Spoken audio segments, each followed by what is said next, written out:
आता पाहूया टॉप 9 मोठ्या राजकीय बातम्या।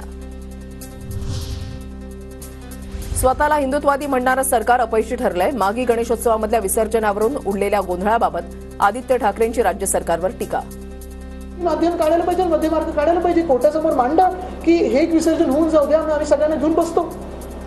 मी तुम्हाला एकच सांगतो, भाजपचं पूर्ण बहुमत असू दे, अर्ध बहुमत असू दे, हिंदूंचा वापर फक्त निवडणुकीसाठी करतं भाजप, इतर वेळी करत नाही। मंत्रिमंडळाच्या बैठकीमध्ये मागी गणेशोत्सवाच्या विसर्जनाच्या मुद्द्यावरून घमासान। हिंदू विरोधी अधिकाऱ्यांकडून भोंग्यांसाठी एक न्याय आणि हिंदूंच्या सणांसाठी वेगळा न्याय दिला जात असल्याची आशिष शेलारांची मुख्यमंत्र्यांकडे तक्रार।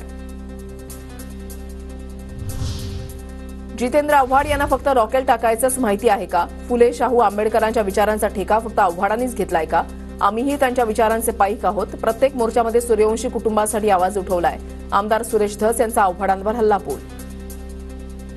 आव्हाडांना फक्त राखेल टाकायचाच धंदा कळतो का? तुम्हाला स्वतःला वाटत असेल की तुम्हीच फक्त फुले शाहू आंबेडकर वादाचे ठेकेदार आहात, तसं नाही, आम्ही सुद्धा त्याच विचाराचे आहोत।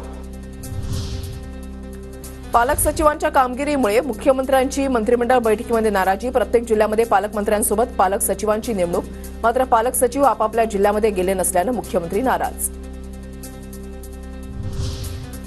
लाडका भाऊ आनंदाचा शिधासारख्या योजना करताना महायुतीचंच सरकार होतं, मग शिंदेंनी सुरू केलेल्या योजना फडणवीस बंद करत असतील तर शिंदेंनी आवाज उठवावा, संजय राऊतांचा निशाणा। गरिबांच्या योजना बंद करण्याचं कारण काय? शिवभोजन थाळी ही जेव्हा सुरू केली माननीय उद्धव ठाकरे साहेबांच्या काळामध्ये मुख्यमंत्री म्हणून, तेव्हा एकनाथ शिंदे सरकारमध्ये होते। त्याच्यावरती सरकारमधल्या लोकांनी देवेंद्र फडणवीस मुख्यमंत्र्यांना प्रश्न विचारले पाहिजेत। महाजी शिंदेचे वंशज ब्रिटिशांना सामील झाले असा इतिहास। महाजी शिंदे पुरस्कारासाठी योग्य व्यक्तीची निवड। 2 शिंद्यांमधील काय साम्य आहे ते शोधावं लागेल, संजय राऊतांचा उपमुख्यमंत्री एकनाथ शिंदेंना टोला।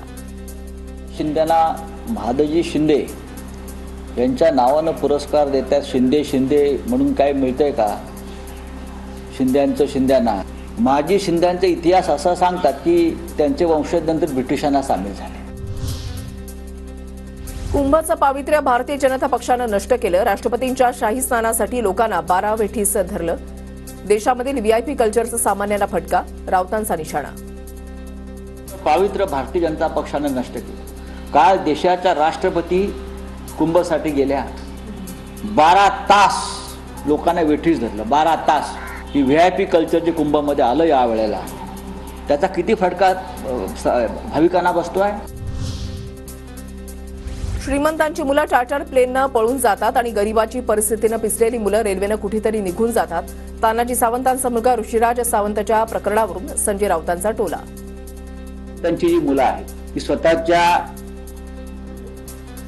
चार्टर प्लेननं बँकॉकला पळून जातात आणि गरिबांची मुलं बेघर अवस्थेत कंटाळून भरगच्च रेल्वेतून फलाटावरून कुठेतरी निघून जातात। तानाजी सावंतांच्या मुलासाठी सरकारनं जीवाचं रान केलं, मात्र 60 दिवस झाले तरी संतोष देशमुख हत्या प्रकरणामधला एक आरोपी मिळत नाहीये, सुप्रिया सुळेंची टीका। 60 दिवस झाले, तो एक जो फरार आहे 5वा माणूस, तो मिळत नाही या सरकारला। कृष्ण आंधळे मिळत नाही, पण तानाजी सावंतांच्या मुलासाठी या सगळ्यांनी रान पेटवलं होतं काल या सरकार।